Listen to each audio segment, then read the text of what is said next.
الحمد لله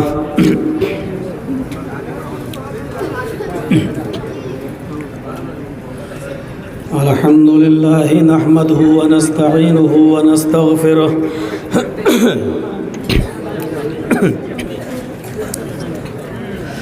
ونعوذ بالله من شرور أنفسنا ومن سيئات أعمالنا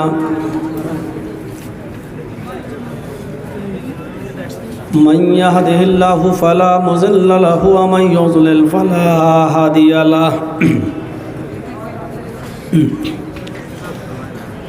وأشهد أن لا إله إلا الله وحده لا شريك له وأشهد أن محمدًا عبده ورسوله أما بعد فإن خير الحديث كتاب الله وخير الهدي هدي محمد صلى الله عليه وسلم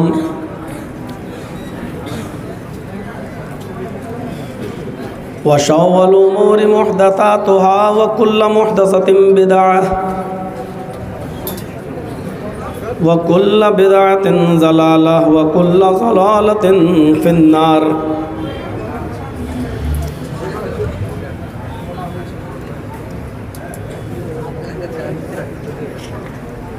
أعوذ بالله من الشيطان الرجيم. بسم الله الرحمن الرحيم. قل يا أهل الكتاب تعالوا إلى كلمة سواء بيننا وبينكم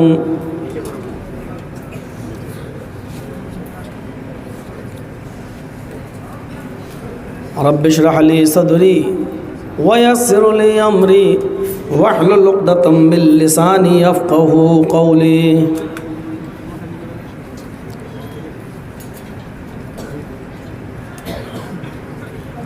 اسٹیج پر تشریف فرما مؤقر علماء کرام،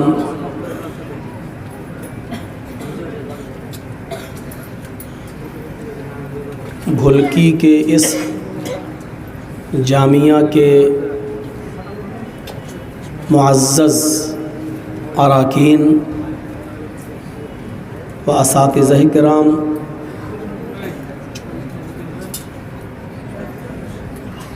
معزز سامعین حضرات،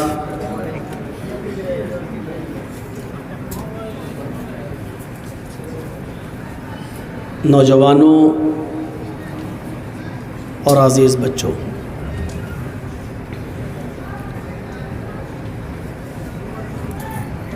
12 بجے رات کے اور اس سے بھی زیادہ ٹائم تک آپ نے لوگوں کو سنا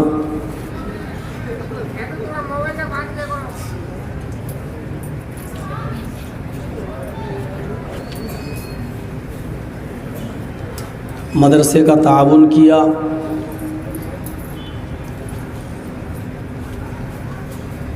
اللہ رب العالمین آپ کے بیٹھنے کو قبول فرمائے. جو آپ نے تعاون کیا اللہ رب العالمین اس کا آپ کو اجر عظیم عطا فرمائے. جس مقصد کے تحت آپ یہاں آئے ہیں اللہ رب العالمین آپ کو اس مقصد میں کامیابی عطا فرمائے. اور جن لوگوں نے جو تقریریں کی ہیں کہنے والوں کو اور سننے والوں کو، اور جو اس وقت ہم آپ کے سامنے بول رہے ہیں کہنے والوں کو اور سننے والوں کو اللہ عمل کی پوری پوری توفیق عطا فرمائے.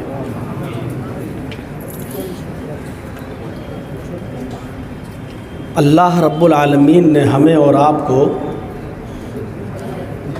اس دنیا کے اندر پیدا کیا اور اپنی ایک عظیم نعمت زندگی سے ہمیں اور آپ کو نوازا.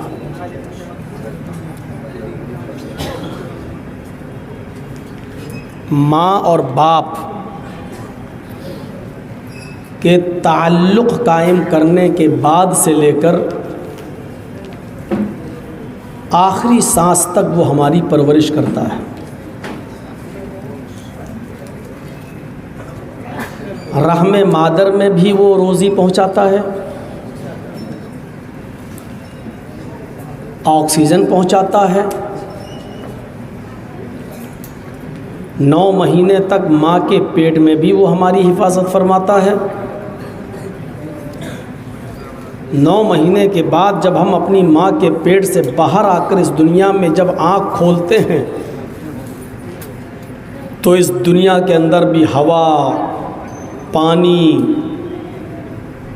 اور غذا کی کثرت،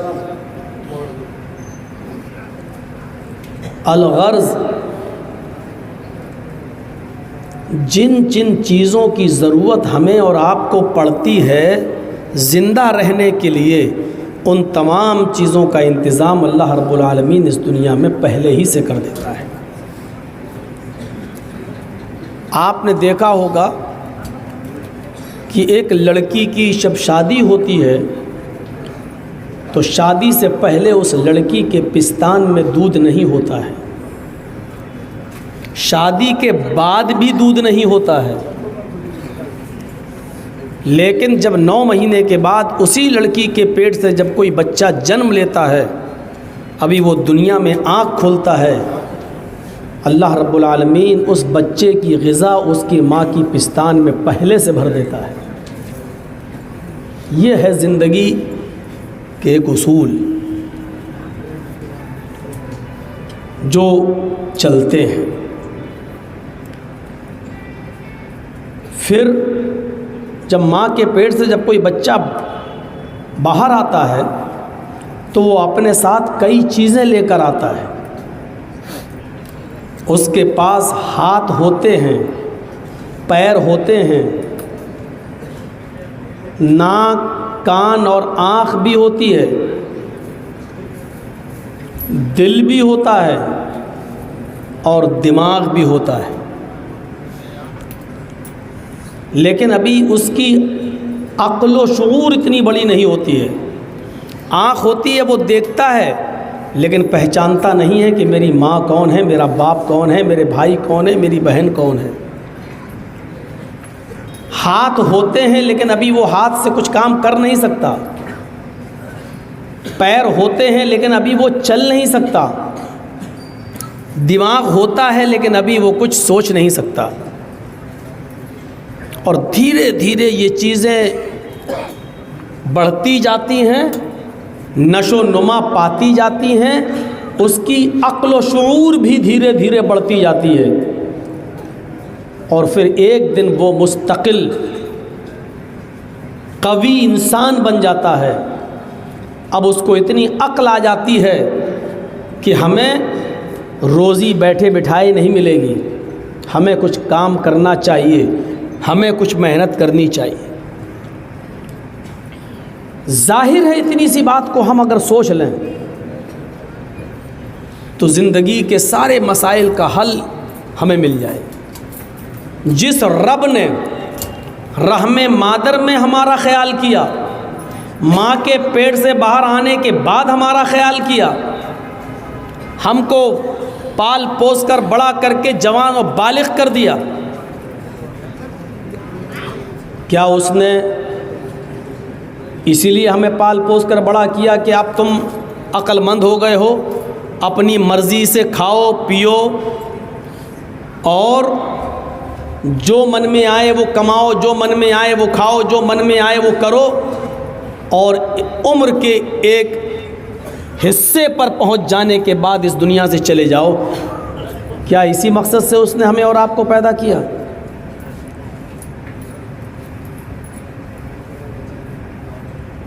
آپ نے ایک موٹر سائیکل خریدی ہوگی، 4 ویلر آپ نے خریدی ہوگی، آپ کے پاس پیسہ ہے، دولت ہے، بڑے بزنس مین ہیں، 10 لاکھ 12 لاکھ روپے کی آپ نے سوئفٹ خرید لی، گاڑی کے مالک ہیں آپ، لیکن گاڑی چلانا نہیں جانتے ہیں آپ، تو یہ گاڑی آپ کے کس کام کی ہے؟ آپ کے پاس زندگی ہے، آپ بیٹھے ہیں یہاں پر، جو یہ چپل اٹھا کے اٹھ رہے ہیں وہ بھی یہاں بیٹھے تھے، اب جا رہے ہیں، اٹھ رہے ہیں، بیٹھ رہے ہیں، یہ سب آپ کر رہے ہیں یہاں پر۔ یہ یوٹیوب چینل والے بھی اپنی حرکتیں کر رہے ہیں یہاں پر۔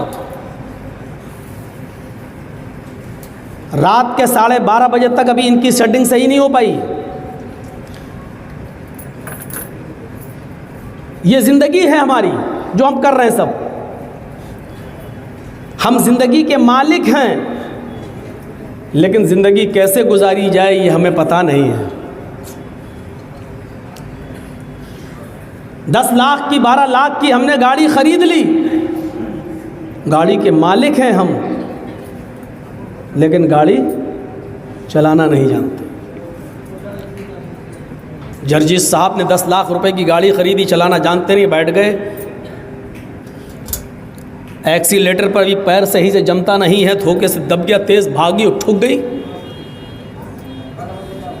صاحب میری گاڑی تھی، میں اس کا مالک تھا گاڑی کا، لیکن گاڑی ہم ہی سے کنٹرول نہیں ہو پا رہی ہے۔ کیوں؟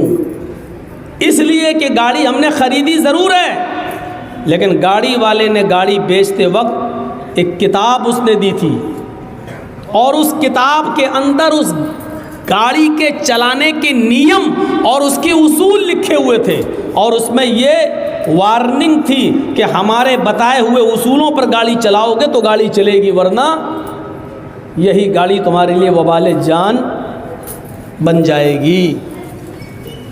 پہلے گیئر میں گاڑی کو اٹھانا ہے، دوسرے گیئر میں ایسے چلانا ہے، تیسرے گیئر میں ایسے چلانا ہے، ریڈ سگنل ہو تو روکنا ہے، گرین سگنل ہو تو آگے بڑھنا ہے۔ گاڑی چلانے کے سارے اصول اور ضابطے اس کتاب کے اندر لکھے ہیں، لیکن ہم نے کتاب کھول کے بھی نہیں دیکھی، یہ سوچ کر کہ کیا گاڑی تو ہماری ہے، ہم اس کے مالک ہیں، ہم جیسے چاہیں گے ویسے چلائیں گے۔ تو میرے بھائیوں، یہ گاڑی نہیں چل سکتی ہے، یہ گاڑی آپ کے لیے مصیبت بن جائے گی۔ جرجیت صاحب نے 1.5-2 لاکھ روپے کی پسٹل خرید لی ہے، بندوق خرید لی ہے، رائفل خریدی ہے شکار کرنے کے لیے۔ اب جرجیت صاحب سمجھ رہے ہیں میں تو رائفل کا مالک ہوں، جیسے چاہوں ویسے چلاؤں گا، چلانا جانتے نہیں ہیں رائفل۔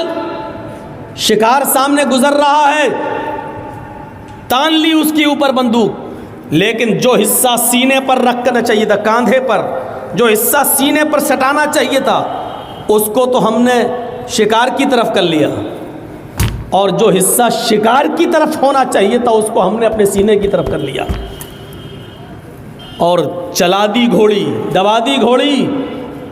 شکار مرے گا یا آپ مریں گے؟ رائفل تو خرید لی ہم نے 1.5 لاکھ روپے کی، 2 لاکھ روپے کی، لیکن چلانا جانتے نہیں۔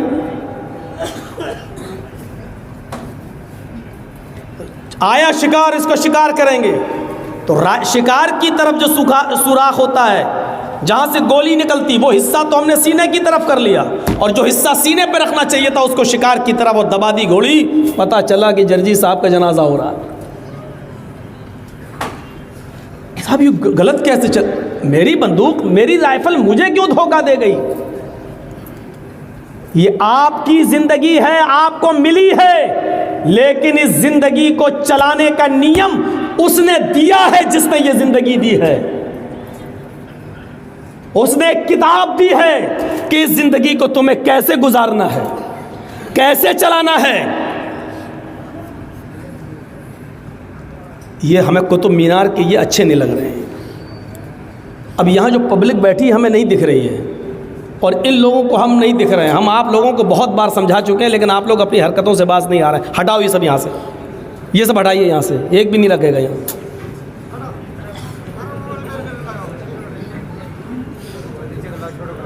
ہم یہاں دیکھتے ہیں، ہمیں کچھ دکھتا ہی نہیں ہے۔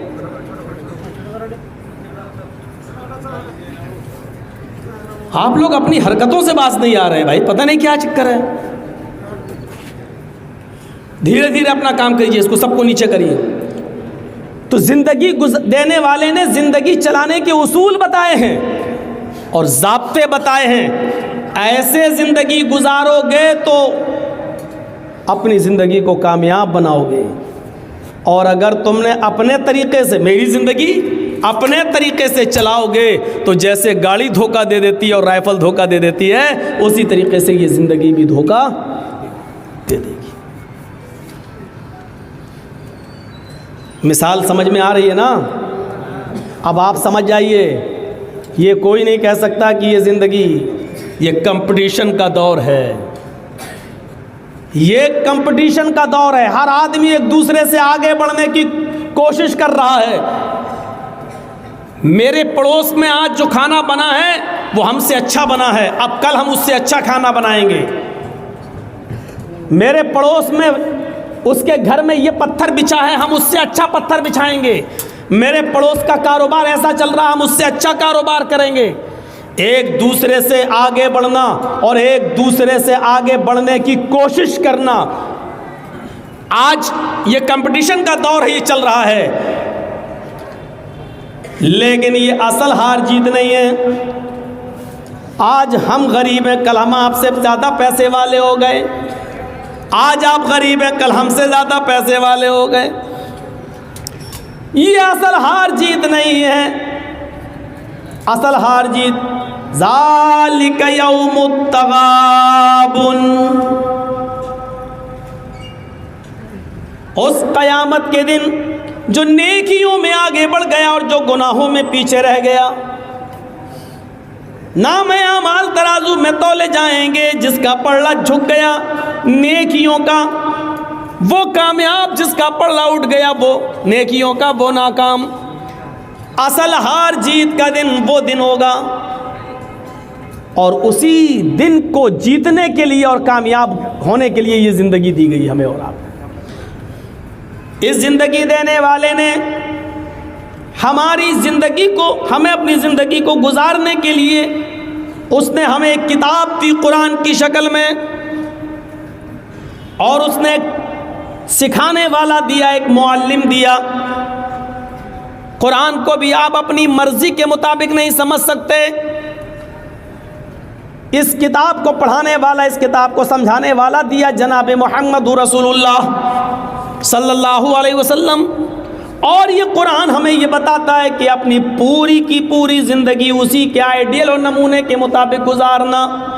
لقد کان لکم فی رسول اللہ اسوۃ حسنہ، تمہارے لیے جناب محمد رسول اللہ کی زندگی میں ایک بہترین آئیڈیل ہے، ایک بہترین نمونہ ہے۔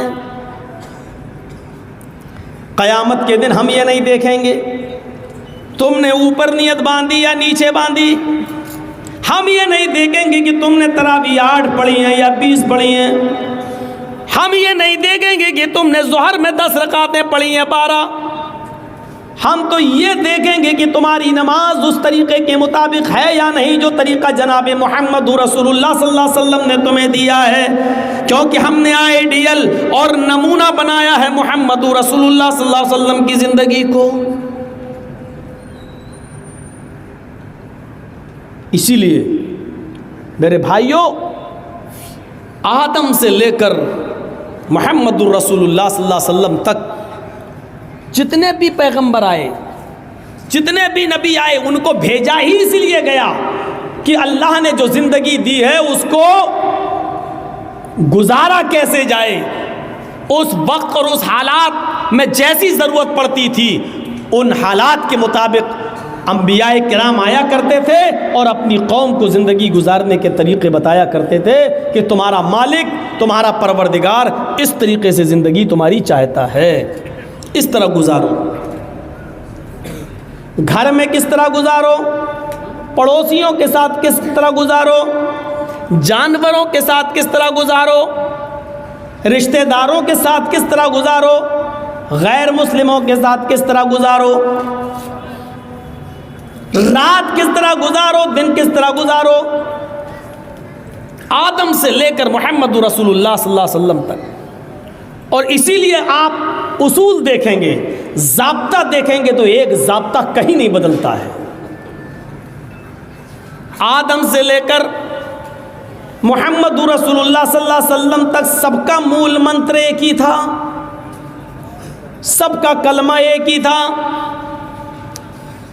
اور دنیا میں جتنی بھی قومیں، جتنے بھی جماعتیں ہیں، جتنے بھی گروہ ہیں، ہر جماعت اور ہر گروہ کے اندر زندگی کو گزارنے کے اصول بتانے والے ضرور آئے ہیں۔ آئیے قرآن کیا کہتا ہے، قُلْ يَا أَهْلَ الْكِتَابِ تَعَالَوْا إِلَىٰ كَلِمَةٍ سَوَاءٍ بَيْنَنَا وَبَيْنَكُمْ۔ آئے محمد صلی اللہ علیہ وسلم آپ اعلان کر دیجئے، اناؤنسمنٹ کر دیجئے، بتا دیجئے دنیا والوں کو، لوگوں کو، یہود و نصارہ کو، اہل کتاب کو باخبر کر دیجئے اور ان کو مطلع کر دیجئے کہ آئے اہل کتاب، آئے کتاب والو، آئے تورات والو، زبور والو، انجیل والو، آئے یہود و نصارہ، تعالوا الی کلمۃ سواء بیننا وبینکم، آؤ ایک ایسے کلمے کی طرف، آؤ ایک ایسے مول منتر کی طرف، آؤ ایک ایسے کلمے کی طرف جو ہمارے اور تمہارے درمیان برابر ہے۔ آدم سے لے کر محمد رسول اللہ تک سب کا کلمہ ایک،